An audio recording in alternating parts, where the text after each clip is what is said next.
50 and 50, 50 blogs in 50 days. I'm going to get tired of, I'm going to miss saying that. Anyway, thank you to NetX Pro Gina Romenko for helping me put this together. It's been interesting. I've covered a nice few sheep topics throughout the series. Big interest in sheep and flock health and the specific areas. Some requests for topics to be covered. I hope I've picked off one or two of them. I suppose probably this could be my last sheep one. Pulling it together a little bit with flock health plans. Flock health plans shouldn't be tick the box exercises. You know, the aim of a plan is to make things better. Without it, it's very difficult to do. It's setting some goals for the farm. It's about being more profitable, better farming. So you have to ask the question, where are you now on your farming system? And you know, we need to set some targets or benchmarks to look at that. And I suppose sheep farmers are very familiar with this, but when I go into a lot of flocks, you know, I try and look through some data, to mine some data to see where issues might be. Scanning percentages, see how many ewes are barren, lambing percentages, weaning percentage, and then ultimately, you know, profit is sanity. What are the sale percentages per ewe on lambs in your traditional system? Getting genetics right for your system, whether it be commercial, and obviously pedigree is different, maybe goals or plans, but whether it's lowland or highland, we definitely need to have a flock health plan. Big issues as I see it facing sheep farming going forward. I think from a production point of view, lamb and sheep is such high quality health food, and there's great opportunities there. That's my own personal opinion. I suppose, like all farming systems, reduction of antibiotics, fitting in with the environmental challenges. In pasture-based systems, we really have a great advantage, but that does bring with it some significant challenge. And anthelmintic resistance, worm resistance, is a big issue for a lot of flocks, but there's ways of working around that. Okay, this is my yearly cycle. I drew a circle on a page about 10 years ago in the office at 5:30 in the morning, and that's when I began to get going at health planning, because I saw that everything in a seasonal system works on cycles. If lambing is here, what do I do in December to make for better lambing? How can I impact breeding here? So typically in a flock health plan, I think there should be a minimum of 3, maybe 4 visits in the year. 1 pre-lambing, 1 around lambing time, and 3 pre-topping. And a lot of the work that happens in between can be planned out here, and it's about records. You do need records to see where you're going. You do need, we can't measure what we don't manage, but you know, where are the issues? So I can go into flock, and I love looking at the medicines book over 2 years to see where are the antibiotics been used, what are they been treated for, and you know, is it lameness, what's the issues in the farm from a health perspective. So everybody knows an ounce of prevention means a pound of cure. We really need to get into that mindset, particularly as we aim to reduce antibiotics. And I suppose animal welfare, improving overall farm performance. Happier, healthy animals are more productive animals, they're more profitable animals. We must not forget farmer sustainability, sheep farmer sustainability. This has to work for you. And of course, in any system, I think the building blocks for your system will be your nutritional plan, the inputs that are going into the animals to achieve the outputs that you've measured, and the return on investment for any of those inputs then, whether it be nutrition as the main one, or looking at, and we have that advantage of the grass-based system as a cheap available feed, but we still need to make good silage, we still need to make good decisions. And then you look at like the vaccinations, minerals, dosing, how are they returning an investment for you on your farm? Okay, so I would say 3 visits if you're building a flock health plan. Just when you talk about diagnostics, some key things for sheep farmers to look at would be fecal egg counts. I've mentioned them already. Looking at how we roll out fecal egg counts. Every farm is slightly different now. Every farm has different stocking densities. So I know everyone would love just one beautiful flock health plan we could all follow and the world would be a better place, but it's not. Abortion samples, very important to see what's causing abortions. Post-mortems in lambs, really in around here to see, and you know, we was doing them in practice, you know, in multiples, just to see what was causing the issues and what are lamb losses associated with.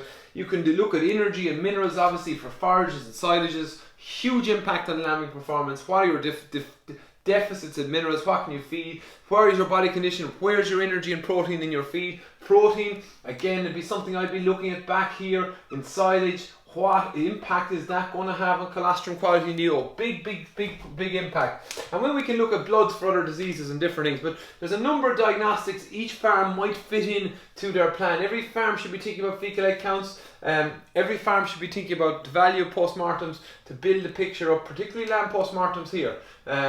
Very important to see where, if you are losing percentages of lambs around at birth or between scanning and birth, what's happening.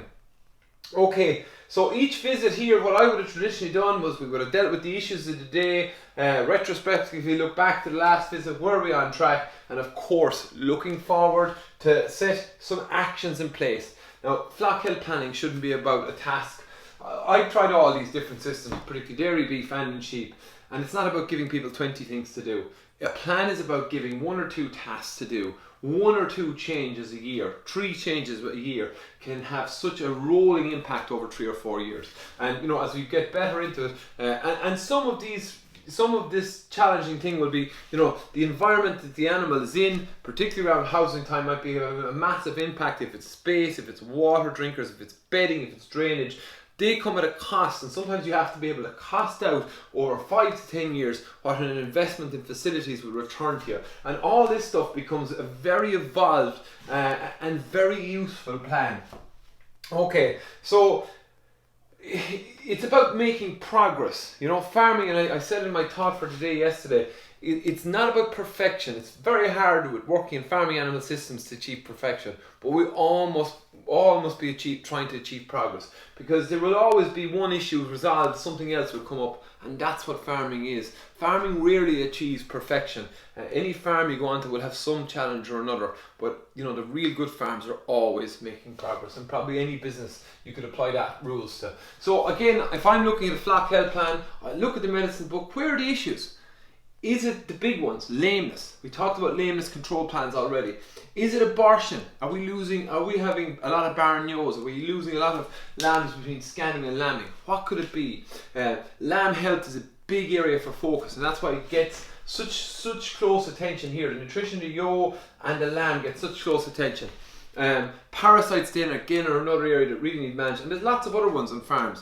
Where do vaccines fit into your farm? Is it abortion vaccines? Is it pneumonia vaccines? Is it lameness, foot rot vaccines that can be used very, very well in flocks? It's about understanding what you need for your farm. Everything then, of course, when we talk about vaccines, becomes at a cost, and it's about working out the cost benefit to these. I'm going to come back to that in a second, sorry. Worm control, what does that look like? How can we reduce down our parasite dosing while still maintaining performance? And what's the treatment success we have when we do use medicines? Are we using them correctly? Have we good treatment plans on the farm? What do they look like, okay? And as you probably saw from my lameness video earlier on in the series, each section can have a plan on its own to deal with it. Why would we adopt a flock health plan? The key drivers are profitability, better welfare, reduction of antibiotics, and you know, it's just the right thing to do. It ticks all the boxes for me. So it's about putting it together. And remember, when you have your flock health plan on your farm, you must also control the factors outside of your farm, which involves, if you are buying in any animals, what is your quarantine plan, particularly around parasites or lameness, infectious disease. I didn't get to cover in this 50 and 50 series the iceberg diseases of sheep, like Iones and Caseus, lymphangitis, but there is significant issues in some flocks, and we need to be mindful of not buying in disease. That's all about biosecurity. It's about hygiene in the farm when we have disease issues, particularly like of abortion. What's our plan when we have an abortion? And we get really good at building this flock health plan, but a plan always evolves. It needs constant work. It's not a document that goes into the top press that we look at every couple of years. It's got to be a working document. It's got to make you money, and it will if it's applied correctly. That's it. My thought for today: avoid procrastination. Stop talking and start doing. I suppose I want to see more people. I want to see more sheep farms adopting this type of approach. So stop talking, start doing. Avoiding procrastination is my thought for today. I'm not having a go at farmers now here, and I think we all can take a lesson from stop talking and start doing. That's it. Probably my last blog on the sheep side of the house. for 50 vlogs in 50 days. Happy safe farming to all those sheep farmers out there. Keep up the great work and stay safe. Thank you.